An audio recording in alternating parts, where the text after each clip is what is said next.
So you got a second Netflix subscription just to make sure you don't miss that GTA trailer. I mean, I can't wait. I can't wait. Apparently, it's going to be 20 minutes long, from what I've heard. Ooh, 20 minutes of GTA 6 gameplay on August 27th on Netflix exclusively. So stupid. For 6 hours. Yeah.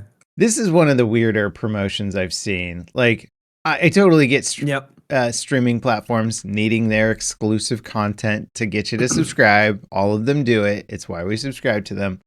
But a game trailer, GTA 6 gameplay trailer, which of course everybody's been waiting on because Rockstar has to prove themselves, is launching on Netflix first.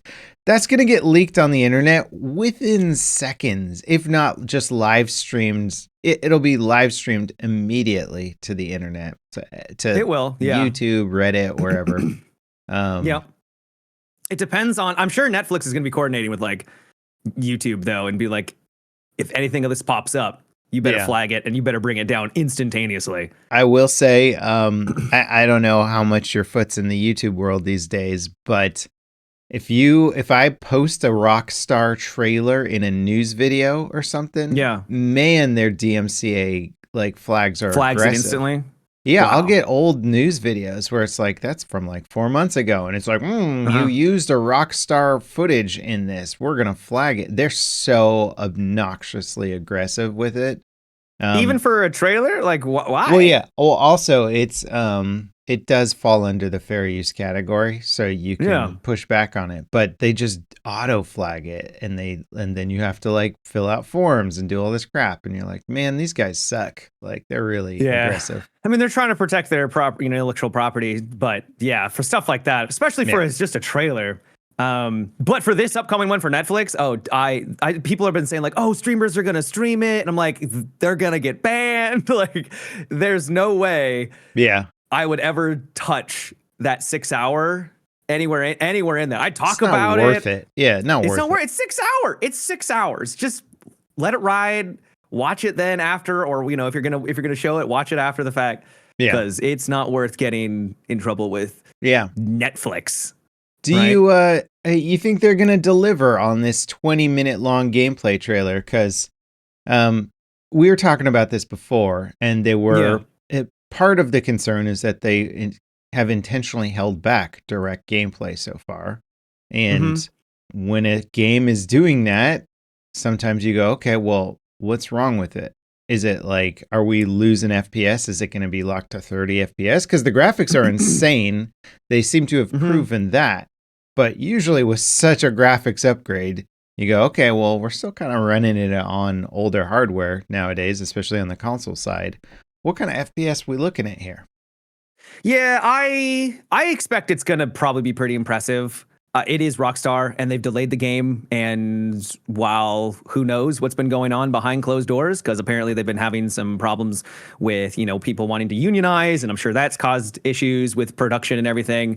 It's still Rockstar, and they have a pretty incredible record when it comes to games. So I would give them the benefit of the doubt when it comes to that.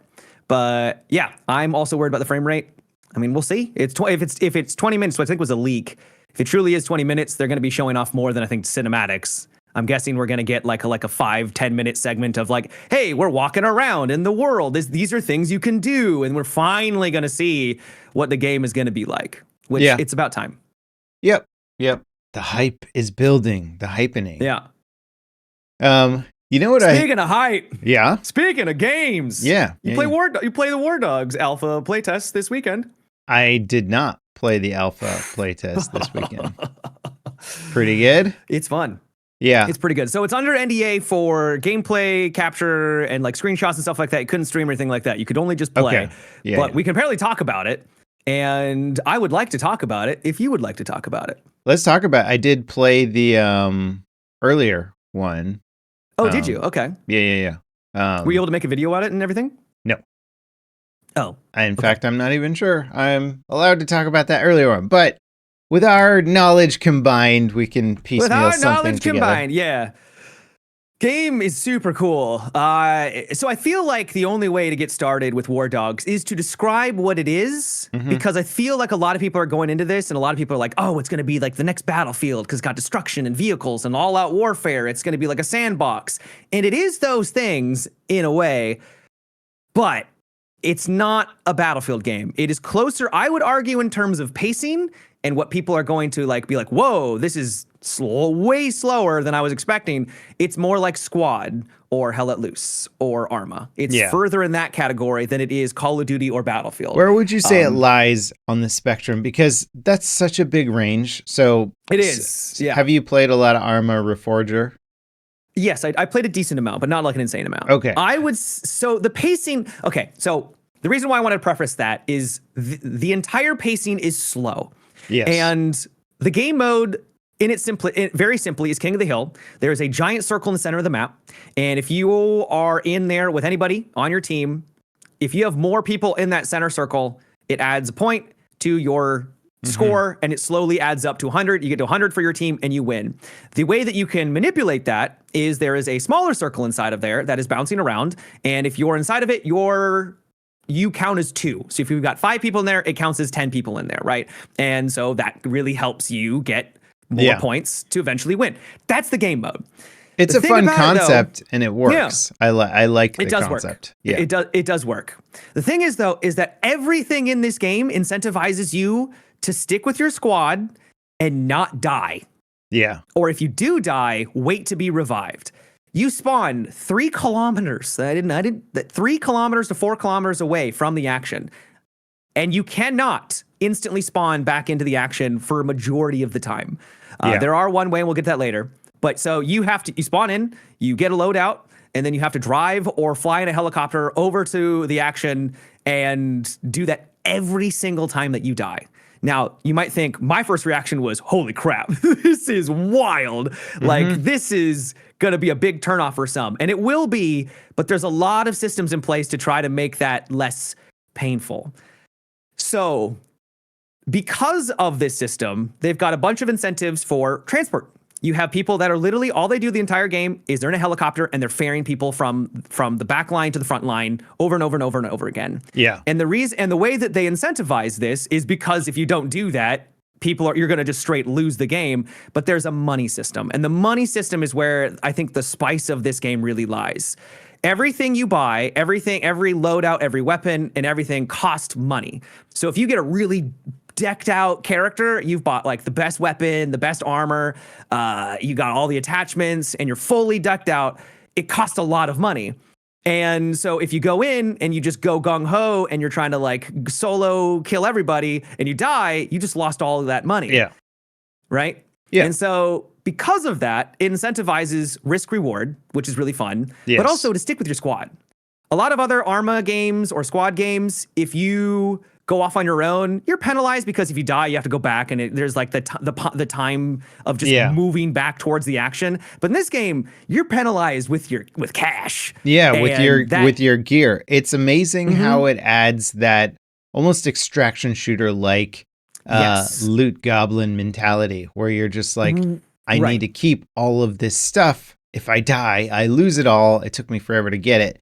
And they've injected without that looting. There's no looting, but there's the risk reward system of like, I don't want to lose this, right? Yes. And that's incredibly important, because the one thing that we lack in all tactical FPS experiences is the death fear factor, right? Most people play those games like they don't care if they're going to die. I'm going to go in like Rambo. I'm going to do this sick move. I'm going to jump my vehicle off of this building and bail out with a parachute and then like engage all these guys. And of course you're going to die. And we play those games like maniacs, and sometimes that can be fun, but it's that major factor that prevents those games from feeling more realistic. And anytime a game like an extraction shooter starts to replicate that loss fear, that death fear, you start to get these much more intense, kind of almost like cathartic, like combat experiences where you're like, this is so much more realistic feeling than any other game.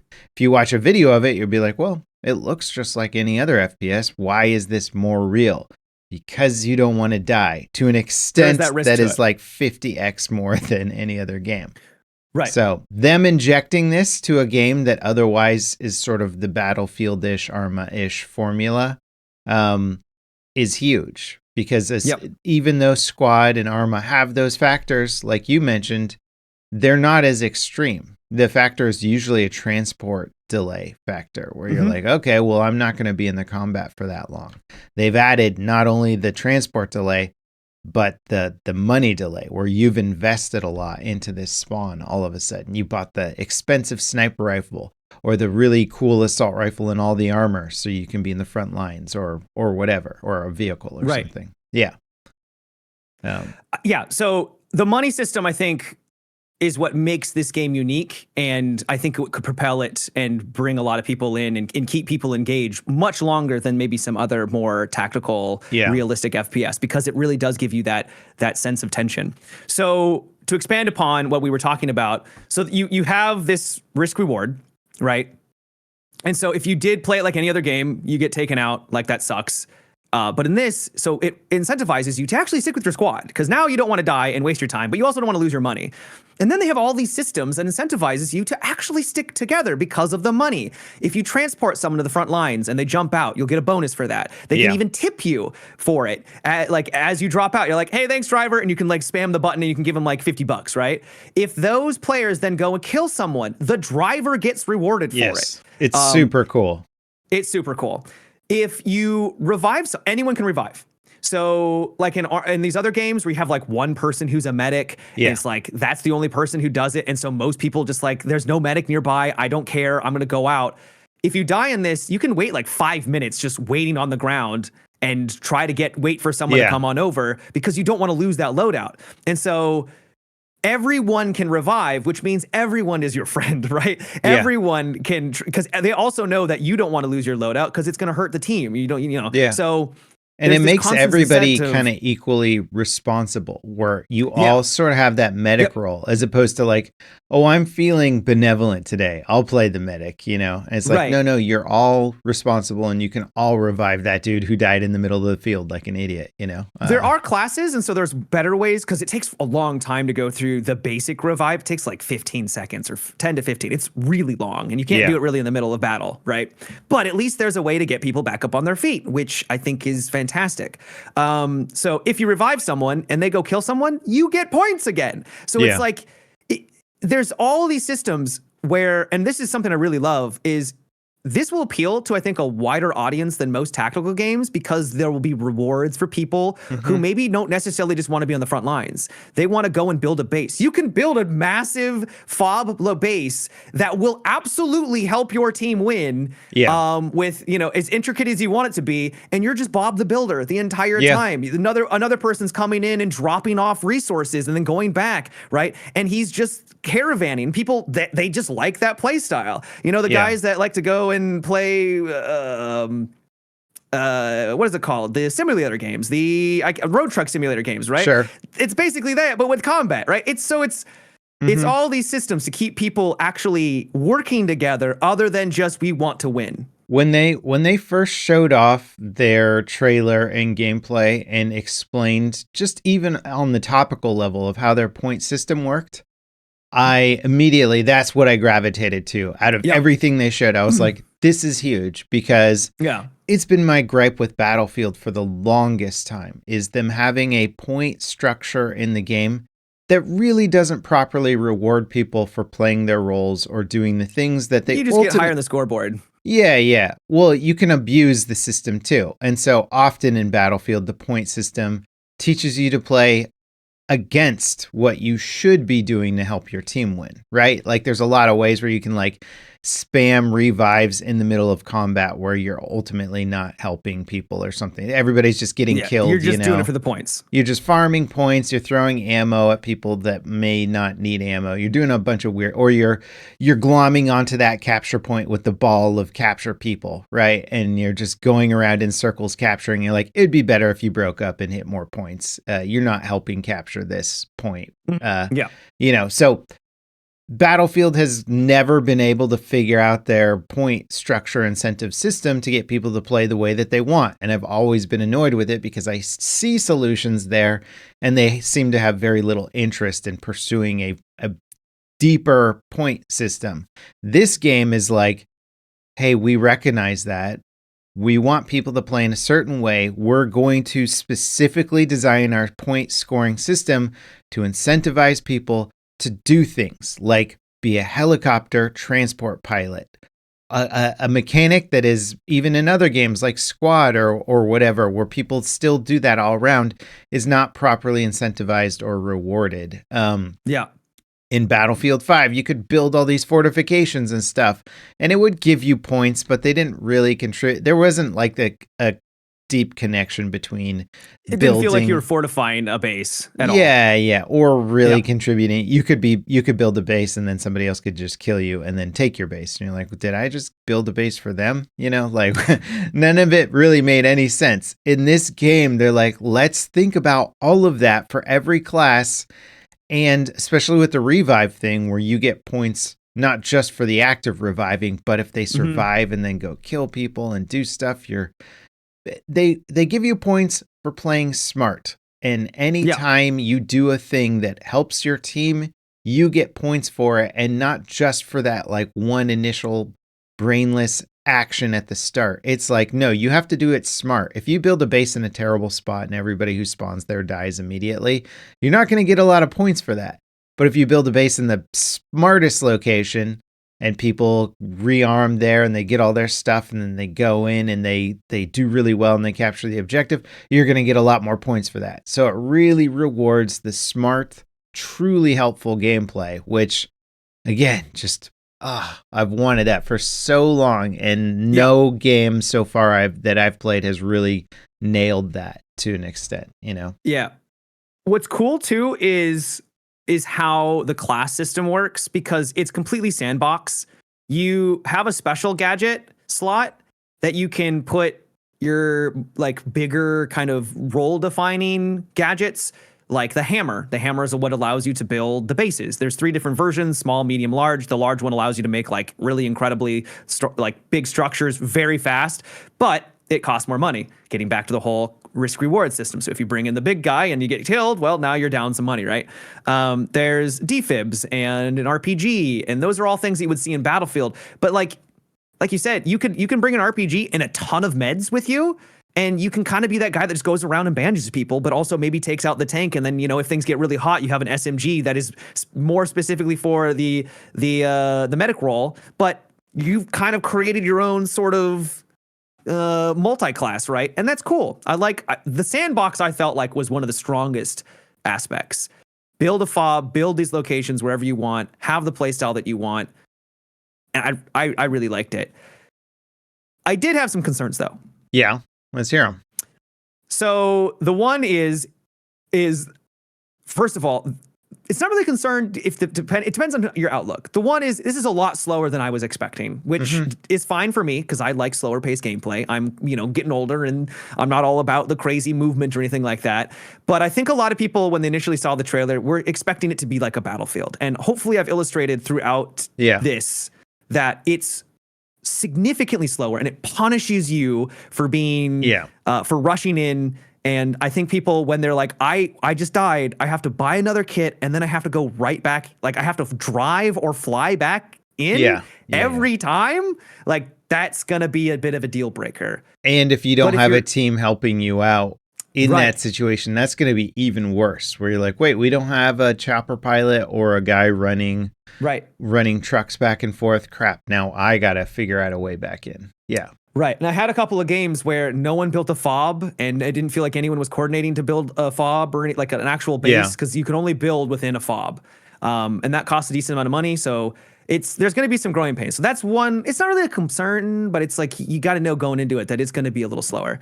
Another thing is logistics. For when you're out in the field, because it incentivizes you to stay as long as possible, you can't buy ammo.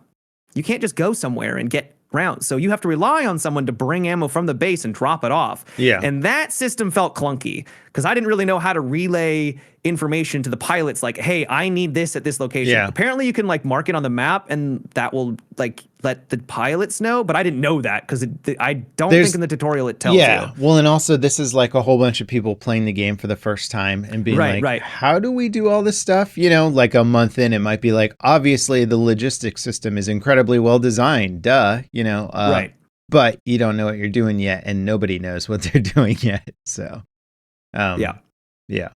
It's I might counter your point a little, not counter, but sort of put a little spin on the pacing thing is like people expecting when they see a game that looks like Battlefield and then they start to expect Battlefield. It would be a disaster for any game to just try and make a Battlefield clone because Battlefield 6 is frankly killing it right now. You don't want to go up against that and be like, we're going to do exactly what you're doing, but with a tiny spin. Like that tiny spin is going to crash and burn. Battlefield is too strong, it's too well dialed in, it's got too big of an audience. People might jump over to your game for like a month and then be like, I'm going to go back and play The King now. I'm going to go play the game that really established this genre. So you want to differentiate enough. And I think for Wardogs, it's very smart to take a very different approach, not just from the game mode perspective, but I would agree. From pacing and this teamwork stuff. And yeah, if you want your instant chaotic carnage, you play Battlefield. If you want something where you're going in with a mission, a purpose, more methodical, you know your teammates are going to give a crap about you and try and keep you alive and you're going to work together as a squad, then you could play Wardogs. And I think that's the angle that you have to take. Yeah. Yeah. And I agree. So I probably shouldn't have put that in the worry part. It's only a worry for people that may go into this thinking it's one thing and it's not. That was well. Also, so I think you're worried that, and it's a legit worry that maybe there isn't as big of an audience for this specific type of game as maybe they're hoping for, right? Because the Battlefield audience is huge. The squad audience is significantly smaller. The Arma audience is actually pretty massive now, to be honest. It's a pretty big game. So you have to go, okay, well, where does this fall in the popularity spectrum, right? How many people does it? I heard someone say like they think it's going to get up to like 500,000 concurrent on Steam. I'm like, it very well could because of the money system and like that. It really adds something. And so I this is kind of a little uncharted territory. Like you're going to play this and you're like, oh yeah, I've played games that are similar to this, but not that specific aspect really. And I think that could be the thing that like elevates it and maybe makes it the next big thing. I don't think it's going to be the next big thing. I think it's going to like have a really big launch and people are going to really like it, but then it's going to simmer down a bit like every game does, right? Yeah. And find like hopefully a really nice core group that really likes it. Cause I think the itch that it scratches it really well. Yes. And I think that people that who that are going to like it are going to really like it and stick around long term. I think it does have some sauce there. So yeah. I think it's really going to pull players more from Squad and Arma than it's going to pull from Battlefield. I would agree. It's not to say it won't pull from Battlefield, but I think in general, I hands down just enjoy the pacing better than Squad. Like Squad is fine, but it's old, it's clunky, and they haven't really updated their core mechanics as much. They seem to be focused on weird nuance crap that you're like, okay, but like overall your pacing is sort of this weird old-fashioned design. It hasn't really changed much since the early days of Project Reality to a degree, you know? Well, not only that, but the gunplay interaction between you're actually in a fight with someone feels more like a Battlefield game than it does an Arma game, right? Yeah. And I think that's what's going to make it more accessible too, at least in that respect. Yeah, for sure. The more realism, clunky UI barriers you put in between players having fun and it gets harder. And so some of the milsims are like more realism, and then you're just like, okay, well now you've made your audience this small. That's how many people are going to tolerate that much realism. So I really liked it. It's exciting. Good. It's weird because I'm the milsim area, or rather this kind of tactical shooter genre feels like it's been very saturated over the past several years. Like it feels like, all right, here's another one. Like they're all the stuff that they're making exciting about these new games just feels like tiny little evolutions in the genre and not enough to get me like really pumped up for it. Granted, I think Armor Reforger is a pretty solid game, and I like it a lot. And especially the modding, you're like, holy crap, they really did some good stuff here. But this is one of the first games that I can see the potential before really sinking in and playing hours and hours and hours of it, where I'm like, oh, wow, this is a good idea. Like, I see why it's different. I can see why it's different from the outside before even playing. It's cool when you play a game and you're like, oh, it's got some sauce, right? Like, you can tell it's got the it factor, right? Yeah. So speaking of Battlefield, there's a little newsy news around the Battlefield franchise. A little newsy news, okay. I thought this was interesting. Battlefield actually talked about their cheat infection rate for a match. This is something that basically I can't think of any time a game developer or publisher has released detailed stats on how often cheaters are in their games.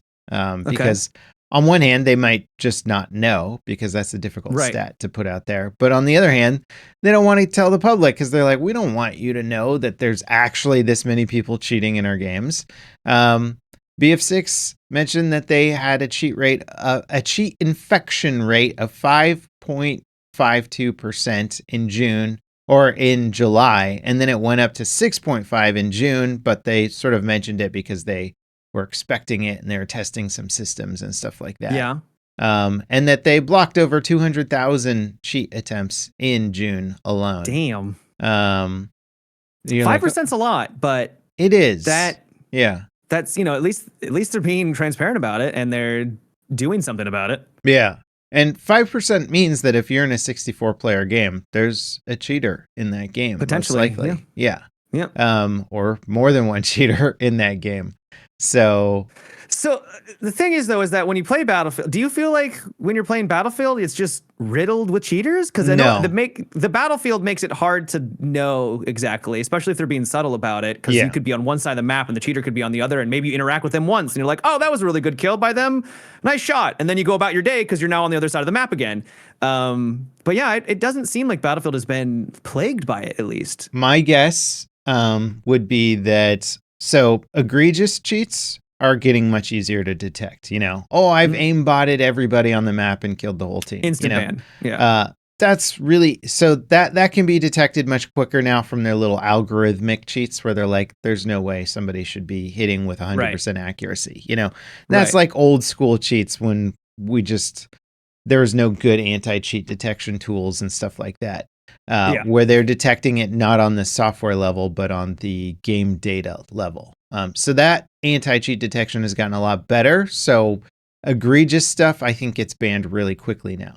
I think what is making it through the cracks are people with subtle aimbot abilities. Maybe some wall hack stuff, maybe some, I really don't know, but things where they figured out how to give themselves little advantages that aren't so egregious that when you see them on the battlefield, you go, oh, that player's just really good, and it's like, maybe they're not, maybe they're using some cheats there, but it's so subtle that they are performing at a level where you're like, that's a top 1% player. And in reality, they're like a, bottom 1% player using some mods to get there or whatever. But it sounds like they're taking the good, steps to reduce it. I mean, 200,000, you said, it's a lot. In 1 month. Right. In 1 month. That seems pretty decent. So, that's reassuring news.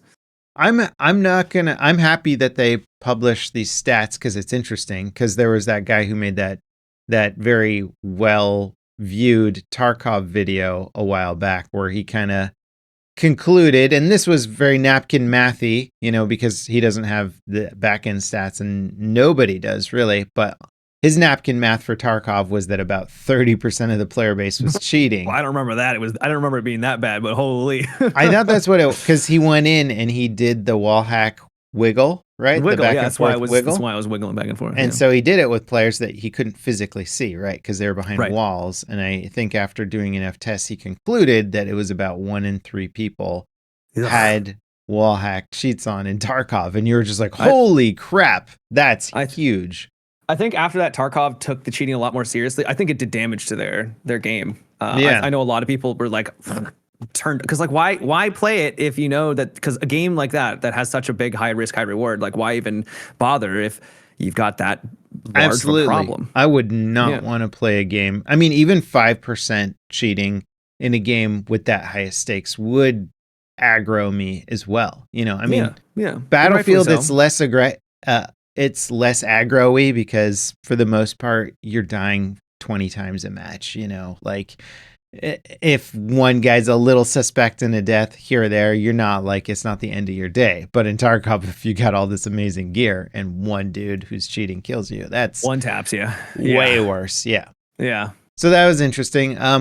We're also now living in the post EA acquisition timeline, Matt. Last week we talked about them saying that they were going to close that week, and they sure enough did. So EA is now a private company, no longer publicly traded. It was a leveraged buyout, which means they did not have the money to buy the company. They borrowed a crap load of, we're talking billions of dollars to buy EA. They took on $20 billion in debt to buy the company. So now they are in debt, $20 billion. And they basically announced that they got to cut $700 million in costs annually. Oh, good. So, great. Guess what's going to happen, Matt? Guess how they're going to find that money? Yeah. Hopefully by cutting costs with, I don't have no less idea. private jets for the executives, right? No. Right. People are going to lose their jobs. So, they did mention that, like, obviously their flagship IPs are going to get all the love and support and stuff, which Battlefield's at the top of that list, right? Or towards the top anyway. So I'm not as worried about Battlefield getting affected hugely by it, but it does suck when you go, hey, here's a company that's making money that's worth this much. Oh, they got bought and now they're in debt because of the acquisition deal. Yeah. And now they got to pay off that debt by potentially axing smaller teams, smaller projects that could have been profitable, that had nothing wrong with them, but they got to find that money somewhere now. Right. It just sucks. You're like, oh, okay. Well, let's just fingers crossed that it's not a big, upheaval, and they can. Yeah. You would hope that if you're going to buy something, that you wouldn't want to then just absolutely dismantle every facet of it. But I don't know business.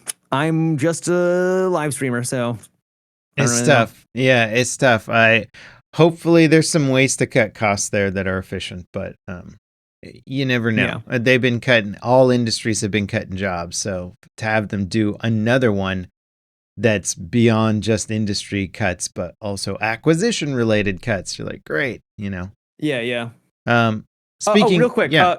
Going back to Wardogs real fast, I forgot to mention, because I'm sure people are going to mention this, there is a way to spawn on the front lines. There's like a little card that you get, and it's like a spawn beacon, but you can only spawn on it every like 10 minutes. So, I just wanted to make that caveat, because some people are like, you can spawn in the game. It's like, well, yeah, you can. You can go to the front lines, but it is, once again, like, still reiterating, it's all about working as a team and staying in the front lines and not using something like the spawn very regularly, because you're not going to be able to use it too often. Yeah. So just want to mention that. Yeah. It seems like they have some good tools to actually dial in those mechanics more, where they're like, that's a decent tool where they can just change the time limit on that spawn if it's too aggressive or not aggressive enough, So it's I nice. would actually like them to add a second one, still keep the timer, but like let you choose. So you can have like two bases. If like one person puts it in a horrible position, you have another option of like, oh, we could have another flank up top, but still on the 10-minute timer or whatever they decide on. So yeah, I agree. Now, speaking of job cuts from before, Halo Studios cut jobs immediately after Campaign Evolve launched. It's hard to say whether or not. Well, so here's the thing: is like, obviously, Halo Campaign Evolved didn't drop with maybe the bang that Microsoft was hoping for.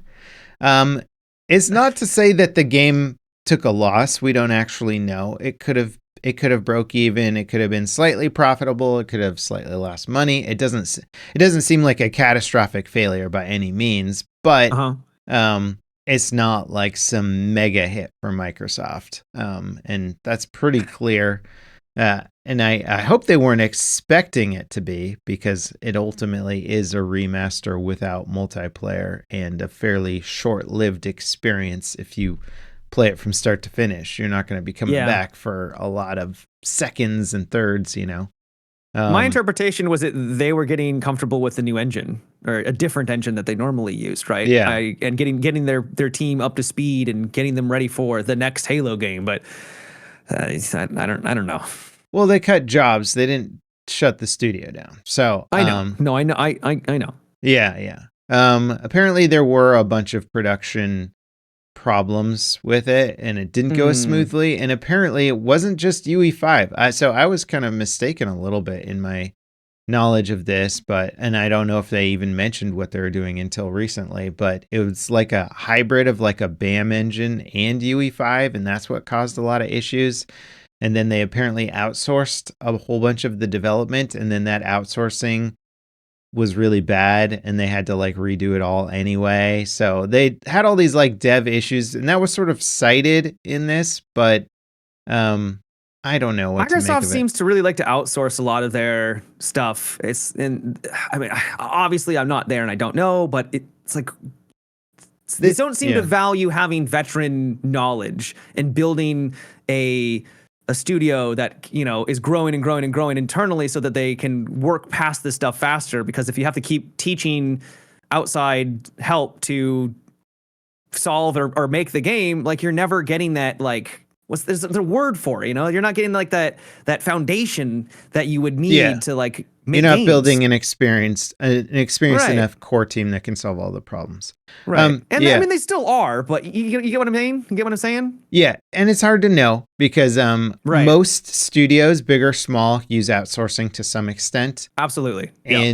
But you do it in areas where you're like, we don't want that skill in our core team. You try and build a core team skill set that's like, we can build the whole game, but then when it comes to localization or maybe porting to console, we're going to outsource that. We don't necessarily need that in-house. But you don't want the level design to be outsourced, right? That could be a cohesion issue, right, for your main team. But I think bigger studios tend to do it. Yeah. I've heard this is, what they've done for other projects as well. So I don't know if this is a trend. Like I said, I'm not a game developer.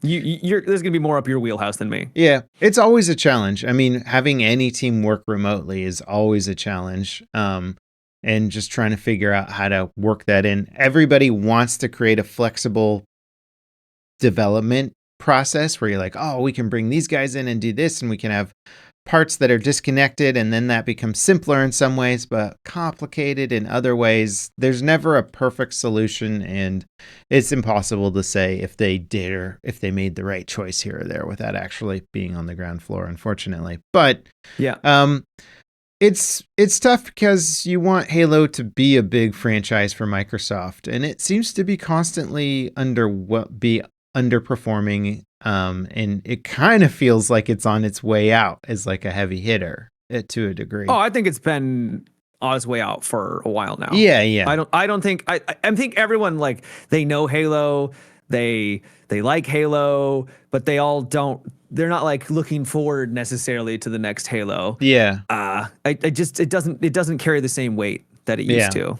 And this isn't like a Resident Evil remaster where like everybody's like, oh my God, the original game's so good, translated and updated so well into the new thing. We all love it and enjoy the big changes. This was like they made some cool changes here, but it also felt a little afraid to like make too many big changes to like. Well, that's the big problem with the Halo series is that it was amazing for its time. Yeah. Right. And people latched on to that gameplay loop so much that if they ever tried to deviate from it, people lost their mind. And so they always had to like try and walk this line of like, do we innovate? Do we not? Because if they don't innovate, like, the Halo series is fun. It is fun. But that arena shooter-esque experience does not attract as big of an audience like it did 20 years ago. Right. And I think that's the pitfall they've run into is like, the fan base is like, we want the old stuff, But the newer audience is like, that's old, right? And it doesn't really Yeah. keep me around for Yeah. as long. So it's really tough. I don't know what the solution is. There hasn't been an arena shooter, a traditional arena shooter that has made it in modern gaming kind of ever. I would say like uh the finals is the closest thing I've seen to like an arena. Overwatch, maybe. Overwatch is Yeah. kind of like an arena team-based shooter. Yeah, but see, those ones have gone so far into a completely different game mode that they're kind of not really arena-y anymore. But they use the movement mechanics more. But what's smart about Overwatch is they're like, you can play a movement character if you want, or you can play a character that's more traditional. And so they were smart about it, right? They're like, you don't have to be the ninja guy who jumps around on walls and ninja stars everybody, like that's a skill set. Genji. Yeah. Genji. Yeah. That's a skill set that not everybody has, So they were really smart about it. They gave the people the arena shooter and they're like, okay, well, the 5% of people who want the traditional crazy movement mechanics get that. And the other people get to do their stuff. So it's evolved and you can see hints of it in lots of different games, but the traditional formula just is not competitive anymore. So even I mean, this is old at this point now, unfortunately, but like even Titanfall 2, when it came out, struggled to find like a really big audience. Yeah. We can go into the discussion of why, but like Titanfall, such a cool game, really unique, but at its core, it is an arena shooter, and it struggled as well, right? It struggled to find a footing. It probably could have benefited from adaptable gameplay styles where you're like, if you want to be the crazy wall runner dude who's grappling around the map at like Mach 7 and dunking on people, cool. That's a class option. If you want to be somebody who's slower and methodical, whatever, like, don't let me design the game, but I'm just saying like locking everybody into the crazy high skill, high movement skill set makes it a very niche audience, and you're just not gonna it's pay tough for it. Yeah, it's really tough. Yeah, amazing game, but much more niche than I think some people thought it was. I wanted to ask you about Gears of War E-Day beta because speaking of Halo not really being the flag, the tentpole franchise that Microsoft wants it to be, what are your thoughts on Gears? Because Gears is a very big IP, and this is kind of a hyped up game. When I was young, it was, did you play Halo or did you play Gears, right? Because you're kids back then. You could only buy usually one or the other because you're a kid. I was on the Halo side. I never really got involved with Gears only until recently. And so a lot of this is new for me, but I had fun. It was multiplayer and co-op. The co-op is really interesting.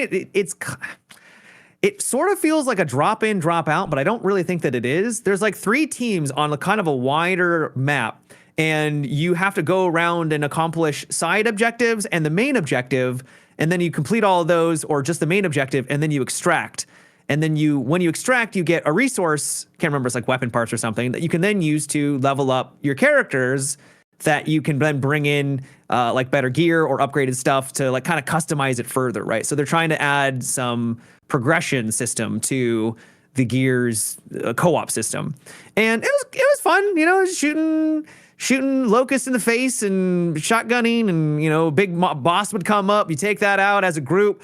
It was fun because there are 3 different teams scattered around. When the boss comes up randomly, it's like a side objective. You don't technically have to do it.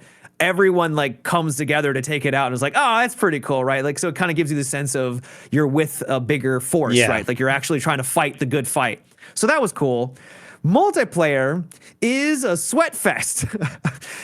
Gears is a game that it's fun, but it is all about bouncing around on walls and just twerking on walls back and forth and sliding around, and it's fun, but the entire meta, and this is apparently true from past Gears as well, revolves around the Nasher shotgun. It is like the only weapon that people were mainly getting kills with. It could be because I'm not very good and I don't understand the meta, and maybe like there'll be a couple positions that people will get into where they'll get like a power weapon, like the sniper rifle, and then they can take people out from long range reliably, or maybe you can still use, the more automatic weapons. But if I was going to make a critique, And this is for someone who isn't really involved with Gears. And I realize the Gnasher is like the meta in all the past Gears. And that's just what Gears is.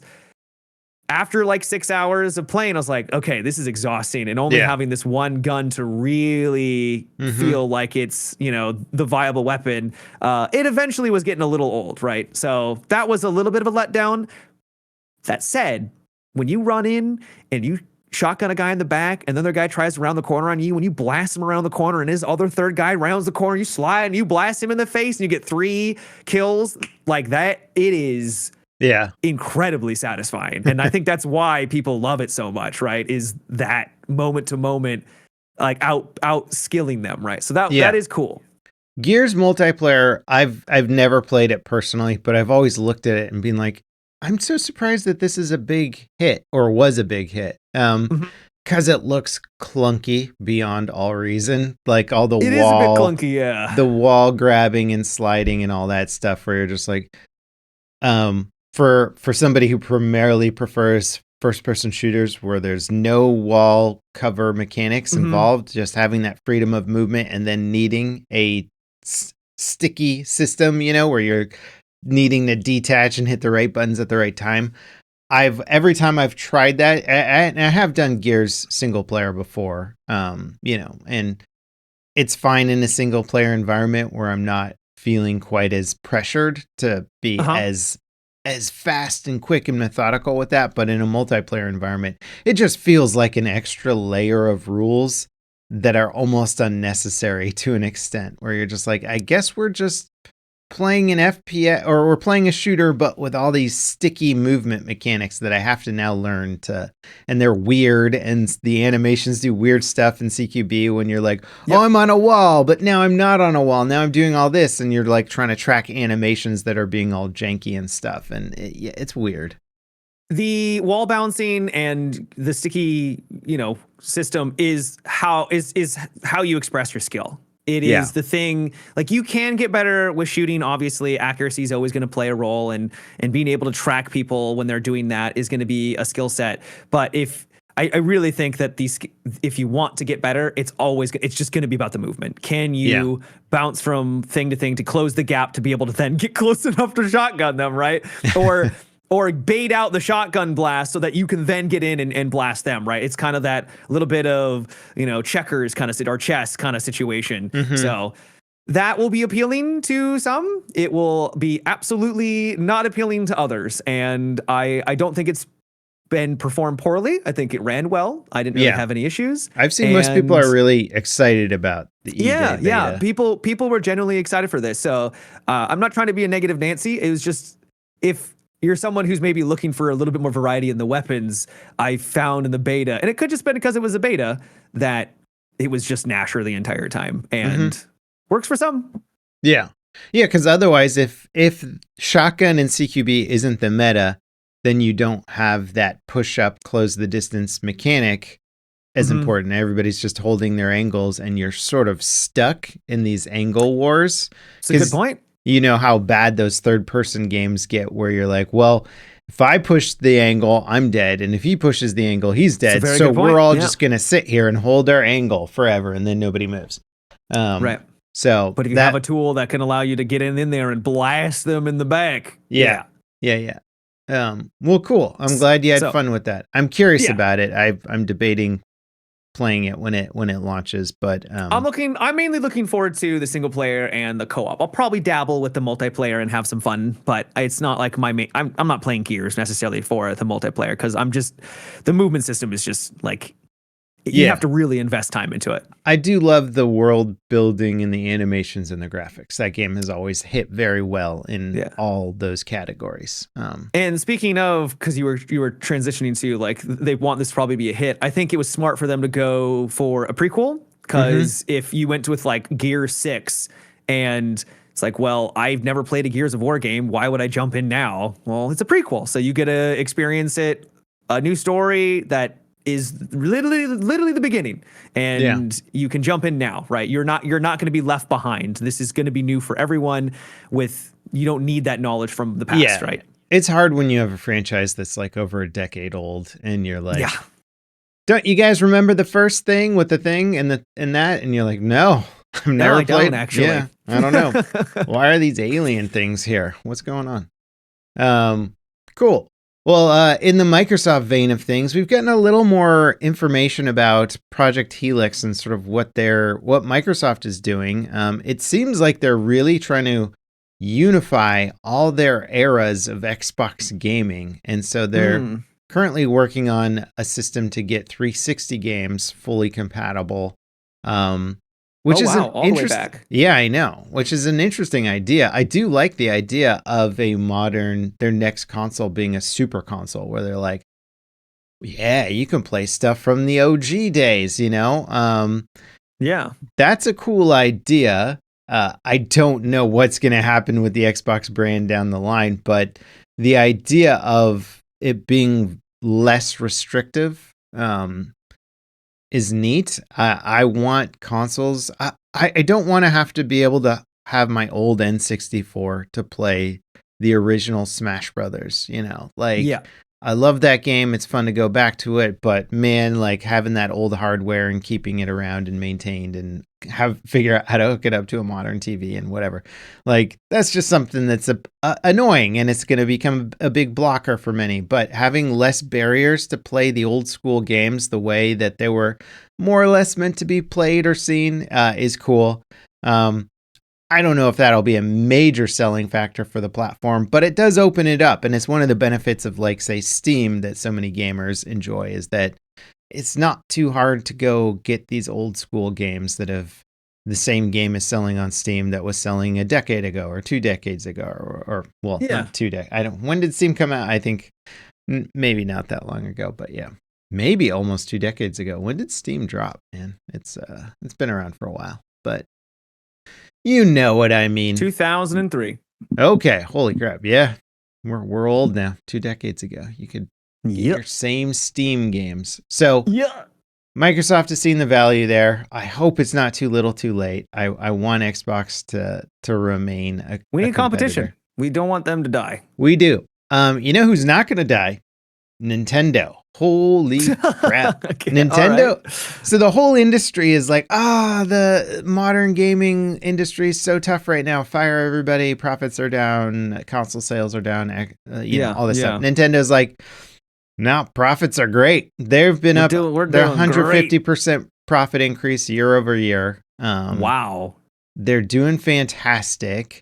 I kind of wanted to. It must be outside of U.S. markets then, because I feel like, well, no, I take that back. I don't know. I'm not as in tune with. So with globally, Nintendo. The Switch 2 sales are not quite as strong as, say, the Switch 1 sales were. Doesn't surprise me. We're in a different market. It's more expensive. And the Switch 1 is still doing well for them sales wise. Exactly. Yeah. So it's a little hard. It's a little slower ramp up, but they make so much money off of their games and IPs. Like, they just have such strong IPs. Their games hold up so long over time. You buy Mario Kart 6 years after launch for $60. Yeah, I hate it, but it's like, but people do it. You want to buy our game? Buy our game. Yeah. They just have such strong game design. They don't go crazy with the AAA. They're not following AAA trends, which is, hey guys, let's spend $200 million making this crazy big budget game that is ultimately kind of a weak concept and hoping that it becomes the next big live service product. And instead I think they retain incredible design teams. They really put an emphasis on their gameplay experience, and they don't rely on big flashy graphics to sell their concepts, and instead are like, they've nailed quality gameplay, and they didn't dive down the live service rabbit hole that every other publisher was like, we gotta be the next big live service game. And they're like, true. Here's another Zelda, guys. Here's another Mario. Enjoy. They're fantastic. And so they just haven't lost a ton of money trend chasing and instead sticking to their guns, which there's plenty of things about Nintendo that bug me and irk me in terms of how they approach certain things or business ideas, but you can't argue with that level of success, man. They've stuck to kind of an old school formula, but they've figured out what about it works so well. Where we see other old school genres or ideas kind of fading, they're like, "No, we're gonna update it." Yeah, the old school Zelda might not work in modern audiences, but the new school one does, and it takes all the best parts of the old one and adds new things that we like. And now everybody's like, "This is the greatest game ever made," and it's the IP that's been around. Did it win Game of the Year when it came out? I don't know, but it should always. It was definitely nominated. Yeah. The fact that almost every single major Zelda release is like a Game of the Year contender, you're like, I mean, that tells you all you need to know, Yeah. They're fantastic. So it's great that Nintendo's doing well in all of this and their profits are up. And I hope it continues like that for them. Some positive news from the game industry. It's nice. All we've been doing is talking about downsizing and firing and mega IPs failing and like, what's the new era of gaming? And Nintendo's like, here's another Mario game. Enjoy, Speaking of which, when is that new Mario game coming out? Have they talked to?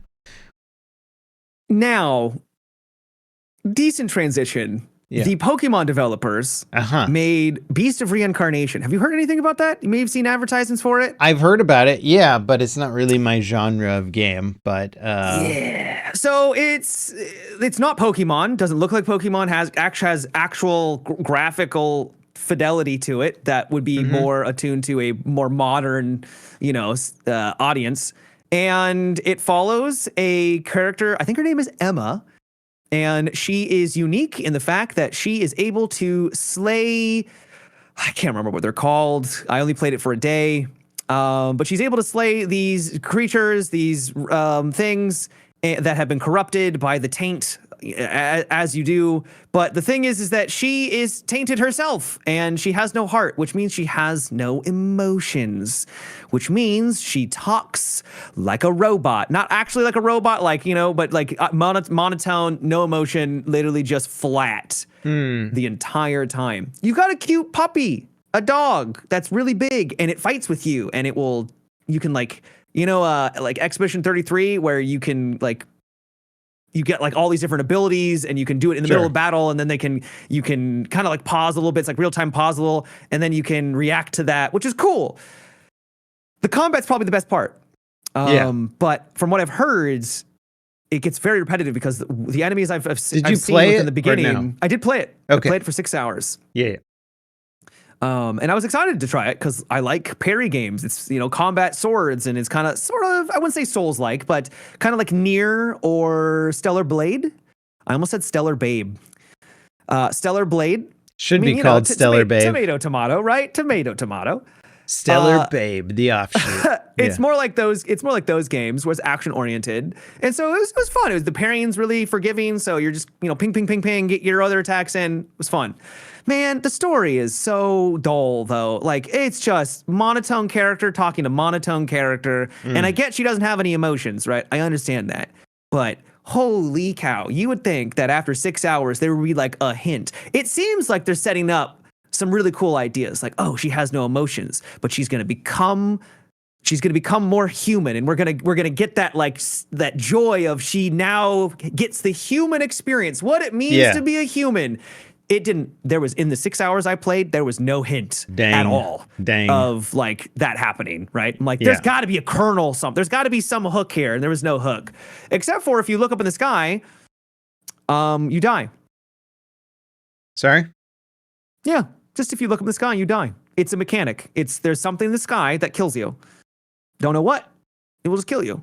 Immediately, or like it hurts you? Not immediately. You? Okay. Yeah, so just you look up and then there's like obvious like a wall and then you die. Right? It's intriguing. There's something to that. I'm like, that's okay. Like, what's up in the sky? I like that as a movie premise. It's sort of like that that Sandra Bullock movie where if they look at stuff, they die, right? Oh yeah, the Bird Box or whatever. Yeah. If you just like take off your blindfolds, you die or something. Right. So cool idea, but unfortunately, the like monotone dialogue. I didn't read it. I switched to the American English dub right? But I don't think that made it worse. I mean, or maybe it just exacerbated it because it became more obvious because I'm now hearing them say the same lines over and over again in combat, and they don't differentiate. The same music plays like the entire time, and it's just really ham-fisted. So I, unfortunately, was left a bit disappointed by the game. I don't think I'm going to be finishing it up because it's just like you got to have a hook within the first 6 hours, at least story wise, right? And that's a good chunk of time you gave it.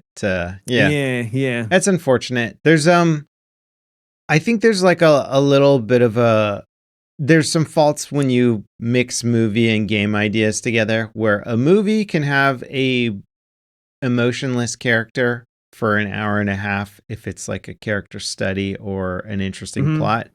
But when you do it in a long form game, right? Because games you're getting 12 hours out of 20 hours, who knows how much time. That's tough to deal with. Yeah, it is tough to deal with. You can't do a 20-hour long character study of a monotone, boring person, or you're going to drive your audience insane. So, sounds like a flaw there. I like games trying to take a stab at the single player concept, but it seems like they're just missing a few little things here and there. Yeah. I was apparently they've been receptive to the feedback, and they're going to be making changes. Like there was a lot of pause in between dialogue, where it's like a character would talk, and then there'd just be a pause. Yeah. And then the other person would talk. It's like, what are we doing? Like, I know maybe the TikTok brain, and everyone's on it. You got ADHD because we're all be now snappy, but it was like, what are we doing right now? This isn't, first of all, not how people talk, but also why such a delay, even between your own thoughts, right? It's very slow. I cannot handle delayed dialogue sequences in games. It's so aggravating, so mind-numbingly aggravating. I realized if I started pressing A over, like, it would cut and it would just go straight to the next like line. So it flowed so much more nicely. And I was like, whoa, this is actually like bearable now. Yeah. You fixed it. Yeah. Well, how was Project Zomboid any better? So did you hear the news? No. What's going on? Project Zomboid is probably maybe a little bit hyperbolic. Probably one of the best zombie games ever made, especially sandbox survival zombie games. Yeah. It is incredibly well done. There's still more to be. It's been in development for over 10 years, which is bananas, right? But really, really great game that I loved even before Build 42. They came out with Build 42, and it's now unstable. And it got up to 124,000 concurrent players on Steam. Ooh. Yeah. It is kicking ass. And this is, like I said, after 10 years of active early access development. So this isn't something like a new game. Like this is just an update to the game, and 100,000 people are coming back to play concurrently. What's big in this update? So they've added in a lot, probably more than I can think of off the top of my head. They've refined the crafting systems across the board. They've added in things like animal husbandry, where you can get, animals and farm and basically live your life as a farmer. Mm-hmm. This game pretty much, like when I said it's a sandbox, I mean it's a sandbox to like everything. You want to be a farmer, go agriculture, go do that. You want to go and be a blacksmith, you can go do that. All the while you're trying to fight off zombies and make sure zombies don't disrupt the craft or the profession you've decided. It's the dream zombie game that I think everybody wants, which is like rather than this bite-sized run through experience one and done, you're like, no, I'm going to make a life for myself, and we're going to survive the apocalypse with my strategy.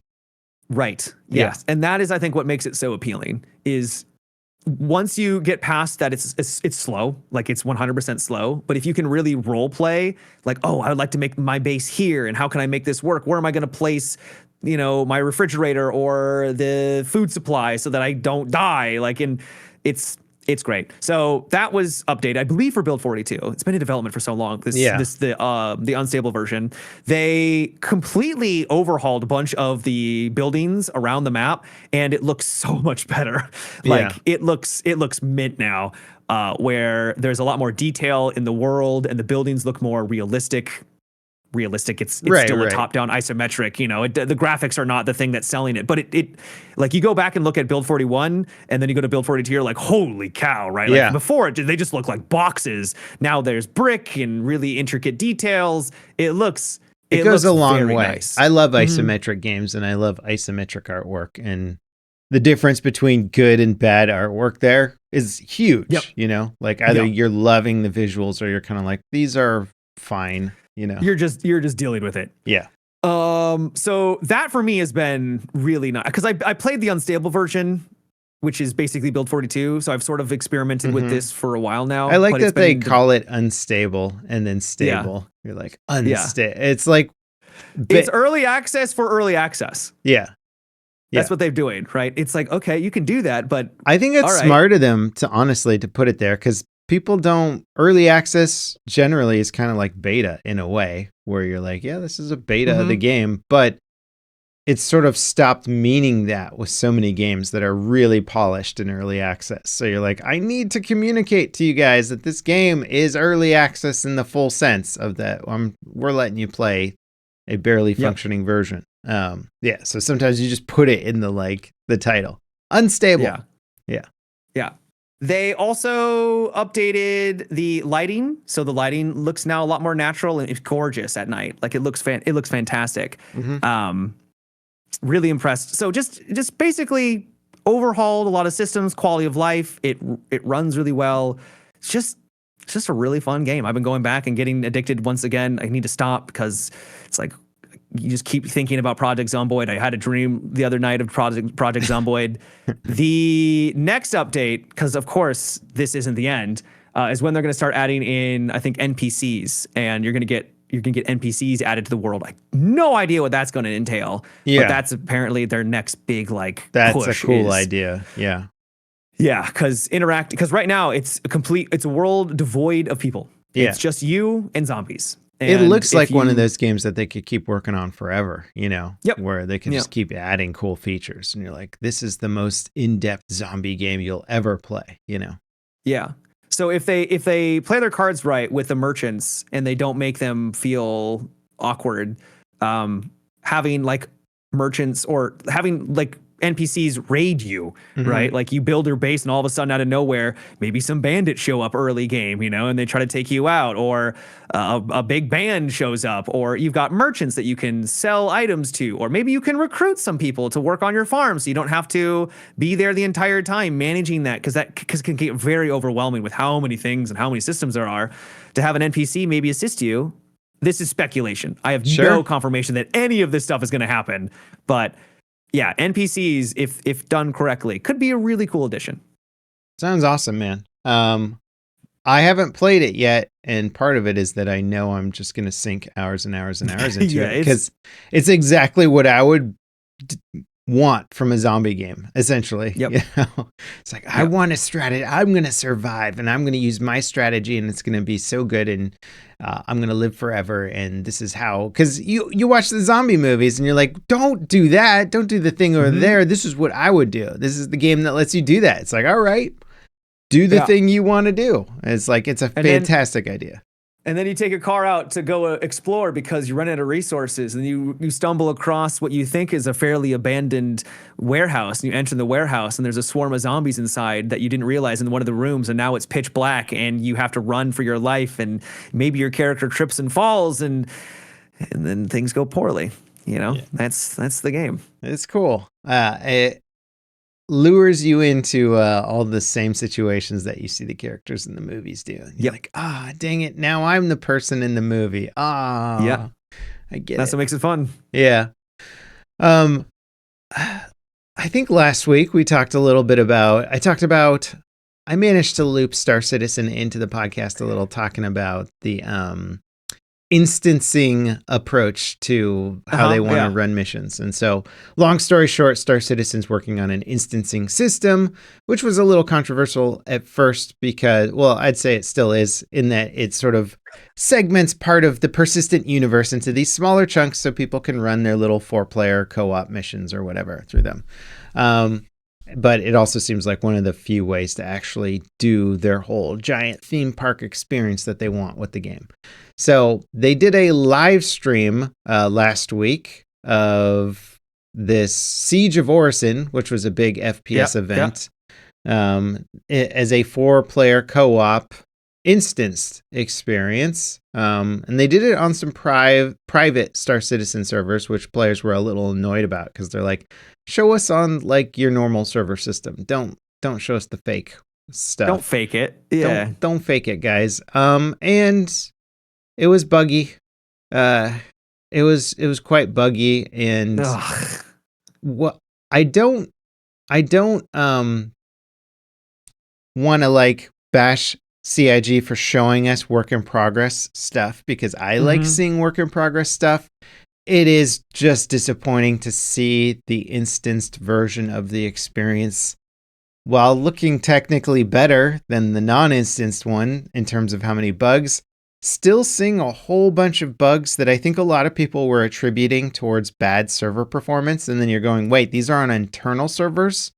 Oh, that just means like whatever your internal code is for netcode or whatever is just borked and crappy. So they got a ways to go on it. I think they maybe was a little early for the live stream of it or whatever. But like I said last podcast, I think this technology is really important. And if they can't nail it, it's going to sort of be make or break for a major portion of what they want to do with this game. They got to get this dialed in or forget it. And even on top of that, even if everything that they had working in this event did work, the gameplay was kind of simple. You know, it's more or less you're just doing a fairly basic co-op shooter mission without particularly interesting enemy AI in just a Star Citizen environment that, you know, is, I guess, cool looking, but when it's disconnected from the persistent universe, you're like, I guess this is just a game now. We're just in a level. So just a game. So it just loses a little bit of that mystique. Now you're just playing an FPS raid in what is otherwise kind of a mediocre FPS raid if you compare it to any other FPS catered experience. You're like, well, it doesn't really do all the cool things yet. I think I was trying to. Sorry, you cut out for a sec there, Matt. You are fully cut out. Can't hear you at all. Can't hear you at all. What is going on? Oh my gosh, he's gone mute. Yeah. Wonder if it's an issue on the. What the heck would happen? You can hear me, right? Not that I'll hear you say yes to that. Hello? Oh, there we go. Gotcha. What? Was it Discord? What happened? What did you do to fix it? Nothing. Did you disconnect from Discord and come back, or did I? Discord just disconnected me and then reconnected. Oh, so automatically. Okay, maybe so I think Discord servers just farted. Pooped out for a second. Okay, yeah, that was Discord. I apologize because I was like, I'm still getting registry on my. Yeah. But I couldn't hear you either. So I was clearly, like, what's going on? Also, clearly the internet was fine because we can see each other. Yeah, you were like. Yeah. I was like, what are you doing? All right, Discord servers just pooped for a second there. Yeah, sorry, and guys. we're good. So you're going to say something. What I was saying is, the thing I was alluding to last week is the whole uniqueness of the lived in world is kind of being taken away when you go to instances. I don't think instances are inherently wrong, but yeah, that was kind of the whole promise that they were talking about from the very beginning, is that like you can interact with anyone at any time, and that's still cool, and it's still gonna be possible probably for a majority of it, but this does take away from that, and at least a little bit. Well, and they're also really, and again, this is one of those things where it's like they've been putting so much effort into Squadron 42 and getting that ready for a release experience that the main game, when it comes to FPS combat, is still so basic. Like, they've got all these ideas and things for like smart grenades and cool enemies that bring different drones and whatever to the combat, and like maybe mechanized like robot armor suits for guys. Just things to mix up the gameplay, make it fun and surreal and weird and like have different challenges. But it's still just like, there's a guy, he has a gun, shoot the guy with the gun. You shot the guy with the gun. And you're like, you've got a massive universe with the most insane assets I've ever seen in terms of spaceships and graphics and planets and all this stuff. And we're playing the most boring shooter experience of all time, which is there's a dude with the gun, shoot the guy with the gun. You shot the guy with the gun. Oh, it's not even like interesting flanking stuff. I guess they can throw grenades, I think. That's about about the extent of what they do that is beyond just shooting you. The FPS mechanic, the only thing I was ever interested in is being able to go and PvP, right? Going onto someone else's ship, PvPing, and then the mechanics of like the gun play doesn't really matter too much as long as it's acceptable. Because if it's acceptable, then you get to what makes the game fun is now you're raiding someone's ship. Like that's the cool part, right? As soon as you're going against just NPCs in a instance, like, I mean, okay, but it can be fun, but you have to like. Think about how much work goes into, say, Arc Raiders to make the NPC combat fun, right? Yeah, there's a huge amount of work that goes into it, and then every other game where you're like, I actually like the FPS NPC experience. Well, there's not a lot of them for me anyway, and the ones that hit it right have built the whole game around like a certain flow state or a certain something that's specifically for that FPS experience. And so CIG has all these cool ideas and tools available to them, and they're not using any of them yet. And it's still they're always protected by we have this planned, we have all these cool ideas, they're just not in the game yet. Which seems to be their forever shield at the moment that's why it's not as good as you want it to be, because we haven't done the thing yet that is going to make it good. And you're like, okay, how long do we get away? But anyway, been hearing that for a long time. I'm holding out. You know me, I'm holding out for Squadron 42. And at this point, I have a lot more faith in that being an interesting experience. And we'll see what happens to the persistent universe. Granted, record-breaking funding, nonetheless, still making that money. So they're not in any danger of closing up shop anytime soon. It's got to release those bigger spaceships, baby. I just hope they get a game out. We'll play it one day, Matt. We'll log on and run some cool missions. You'll be like, I like this. I like this. You know what I did? Oh. Yep. What? Go. You do. I was going to say, did you watch Ted Lasso season 4, episode 1? I did not yet. We had to make it through a show, actually, Ride or Die, with the same actress from Ted Lasso. The hot blonde chick. I'm trying to remember her name. Hannah Waddingham? Yeah, Waddingham, I think. Waddingham? Yeah. So hot blondie Hannah Waddingham has a different show on Amazon called Ride or Die, and we're finishing that, which we did before getting into Ted Lasso. But I do plan on getting into Ted Lasso, and I'm not sure if I want to wait till the season finishes before diving in. But I was happy that I'm not going to spoil anything, but it's Ted Lasso, right? It's not a spinoff. It's the premise is that he's being recruited back to, I mean, I guess mild spoiler of the premise of the show, to go and coach for the women's soccer team that they're going to be setting up, right? So, I mean, if you've seen the show, things kind of concluded, like it kind of wrapped up and you're like, okay, that's it, right? And so this is their way of trying to get him back into, And I'm totally fine with it. Like, I don't mind. I love Ted Lasso. It's such a good show. It's so much fun. It's just so wholesome, and it gets corny and cheesy at times, but they don't go too far with it, and then they wrap it in this nice wholesome blanket of just people being decent to each other, and it's just nice. I will say, I think it might have been because I haven't watched Ted Lasso in a while. They really lay on the Ted Lasso vibes at the start where everyone's like, he's making quips and he's being Ted. And I'm like, okay, this is a little bit too much, where they're like, gotcha. It felt like they were trying too hard, right? And I think they maybe did that intentionally because then either I got used to it or it then eased into what I really enjoy about Ted, which is the connections with the characters and the character growth and people being decent to each other. And so by the end, I was already getting emotional and I was like, this is the Ted I love, right? So yeah, I really liked the first episode.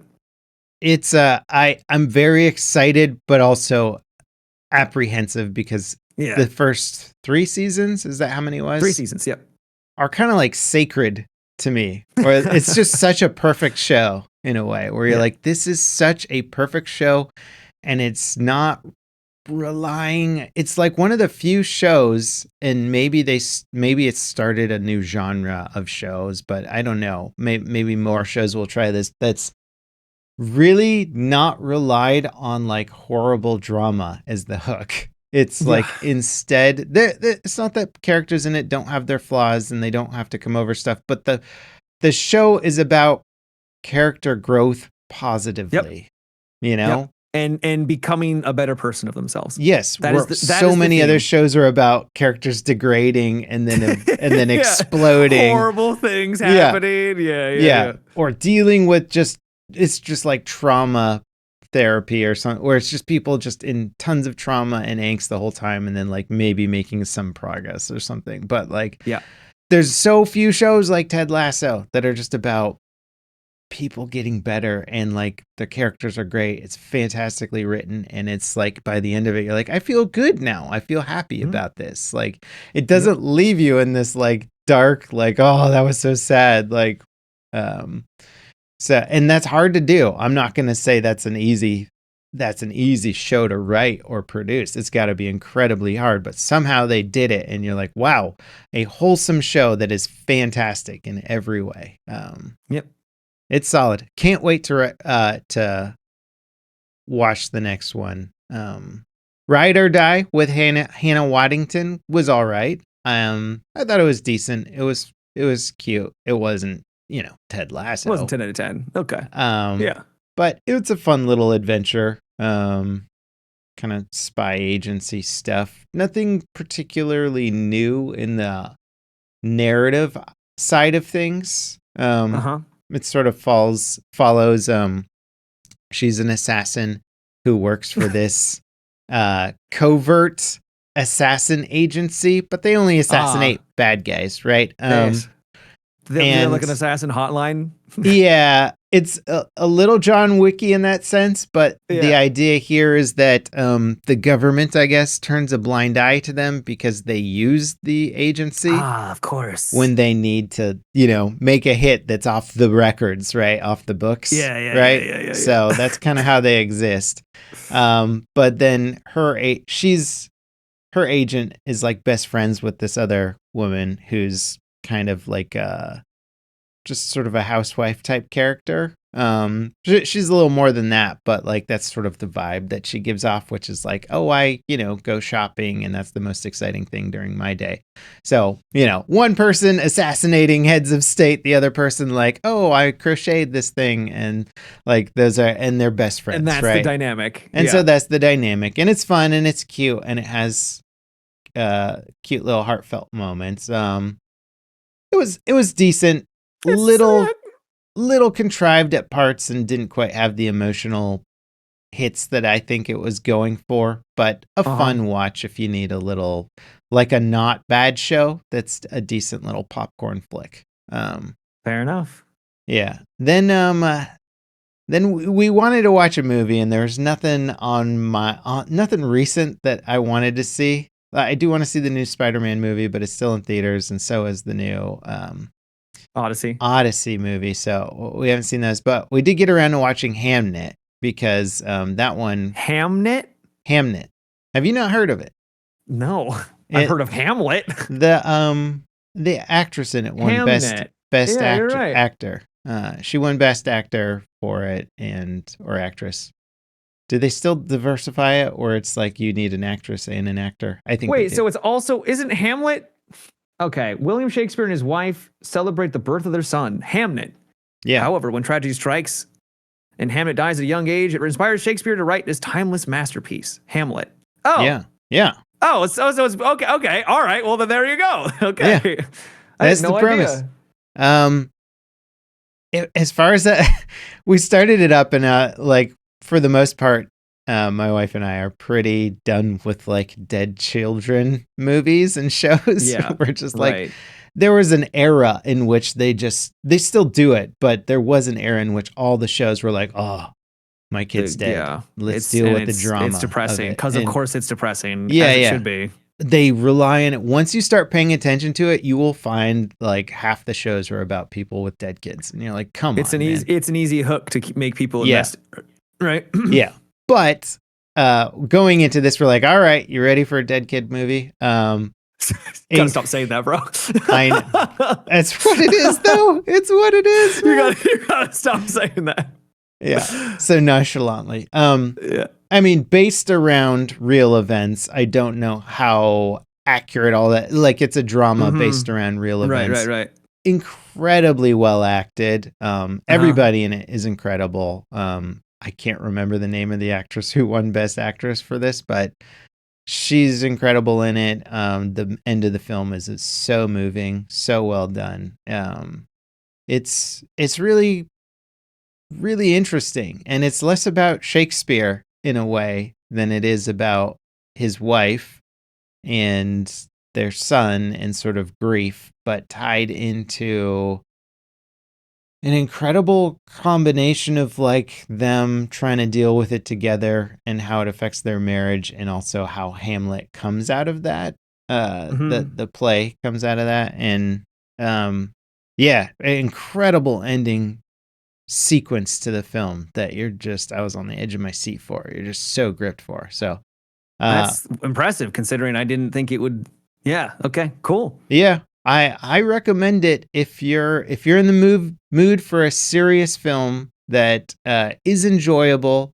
It's not like the whole thing is down and dour and you know what's coming from the start. So you're not sort of surprised by it. But if you're in the mood to feel the emotions and witness some incredible acting performances, I do highly recommend it. Cool. Yeah. You read or watch anything beyond the Ted Lasso stuff? I tried watching the show The Drama, and I had to stop because I wasn't in the right headspace for it.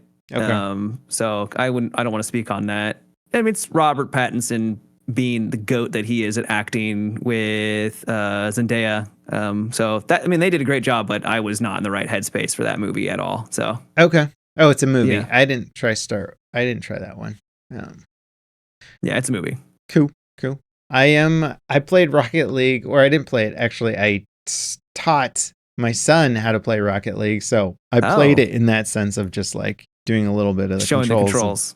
But I hadn't really played it much before, but for whatever reason, he's into soccer, he's into cars. And then as soon as he found out about Rocket League, he was like, well, this is clearly going to be my next game. The greatest game ever. Yeah. Yeah. So he started playing it and he's hooked. He loves it. And he's like, I don't know how it match makes you when you start playing. I think it's a pretty low tier of players that you're going against. Be bots at the start too. Yeah. Well, so I think the bots are better differentiated, but it's hard to know exactly. But anyway, he was going up against players and like, there definitely some of them weren't bots because they were chatting and stuff and being like, oh, sick goal and whatnot. But yeah, he got into it and he's scoring goals and like, when he was top of the team, he's like, oh my God, well, good for him. Nice. Yeah, it's fun to see.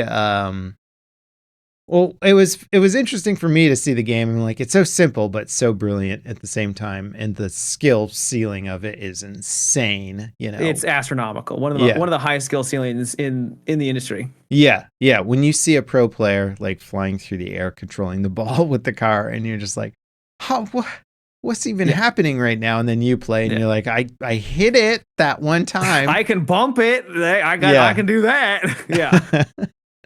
It's like got the skill ceiling of like actual soccer. It's crazy. So it's really impressive, and just seeing how well that game holds up. It also made me chuckle a little bit in that like that is the showcase for Unreal Engine 6 is is Rocket League. Yeah, with the grass and everything. Yeah, they're gonna show it on UE6. I'm like, it's such a silly game to like promote like the tech leading engine with, but it is a little goofy. I guess Fortnite has also sort of been that for UE5 to a degree, where they're like, look, all the features come to Fortnite first, and you're like, you mean this cartoon fest? Like, it's not nobody's draws on the floor looking at Fortnite's graphics, but yeah. Speak for yourself. Speak for yourself, sir. That was I didn't have too much gaming time last week, but a little bit of Rocket League, and then a bunch of board gaming. A racing board game called Heats, Pedal to the Metal. I think I've heard of that. I think maybe you even told me about it, but maybe not. I probably did. It's very good. It's a Formula One style board game, and yeah, you told me about that one. Yeah. It's just so surprisingly good. Where you're like, playing hands that like end up, you're racing strategically, but by playing hands of cards, and it works really well. So yeah, I like that one. That's what I've been up to. And then, of course, mountain biking. But that's a post-podcast discussion. Yeah. You want to wrap up the old Potteroonie there, Matt? Cool. Sounds good. Everybody, thank you for dropping by the Level With Me podcast. We appreciate you so much. If you want to watch us record this live, you can check out the Patreon in the video description, and we have a little post-podcast chat where we talk about things game-related, ungame-related, whatever's on our minds. It's a good time. We appreciate you all regardless. And Matt's going to leave you with some very helpful advice today.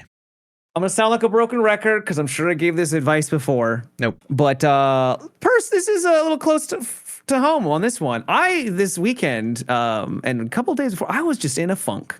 Oh, I was anxious. I was like, man, I just couldn't figure out what was going wrong with me. Was kind of like, just didn't want to do anything. Just like, I just want to sit and just do nothing. Right. And I was just like, why am I like this right now? And I realized I hadn't gone to the gym in like 5 days. I hadn't gone for a walk in like 5 days. So I went for a walk because I didn't want to go to the gym because I was in a funk. Right. And I didn't want to move my muscle. So I went for a walk. I was like, oh, that felt better. Yeah. And then today, went to the gym. It's like, oh, that's right. I feel better. That's weird. So, sometimes get your body moving a little bit. Get your tushy out of the chair, and it might sound stupid in the moment, but trust me, it might be exactly what you need. It's what's really funny is the whole like touch grass like saying and sort of meme that it's become. Is like rooted, there's actual science behind touching grass where you're like, no, actually it's like great for your cortisol levels and like all this other stuff, where I just feeling tactile sensations in nature and being connected to the world has an actual scientific impact on your mental state and the chemicals that your body produces and all this stuff. And it's like, get out there, touch some grass, people. Do it in whatever form you like, whether it's hiking or biking or swimming or just going for a walk. It's super important. As I said, I give a lot of this similar advice because there's only so much advice one man can give on the internet, especially when he just plays video games for a living. But even for someone like me who knows that going for walks and going and exercising regularly helps with that stuff, you still get into these funks every once in a while, and you're like, what's wrong? Why do I feel like I'm in a funk, right? Yeah. Don't let it... Well, we had a good excuse for it. We're in the Pacific Northwest, and I don't know if you got hit with the smoke as bad where you are. There has been a lot of smoke everywhere, yeah. We could not do anything outside for 5 days straight because the AQI, the air quality index, was so bad that like basically you're just going to start coughing and feeling horrible. Which sucks. And that's happened a few times since I've moved up here. Sometimes it's because there's a fire really close to us, like further east, and we live in an area where all the wind blows through this area where we are. But sometimes we're getting fires from like all over the state of California that blow up through Oregon and then into Washington, and then we just get covered with smoke from like thousands of miles away. It's pretty really wild. Nuts. Thankfully, things have improved. Yes, we're good now. Everybody's happy. We're touching grass. So touch some grass. Touch some grass. Thank you guys for watching the Level With Me podcast. We appreciate y'all, and we'll see you next time. Bye-bye. Take care.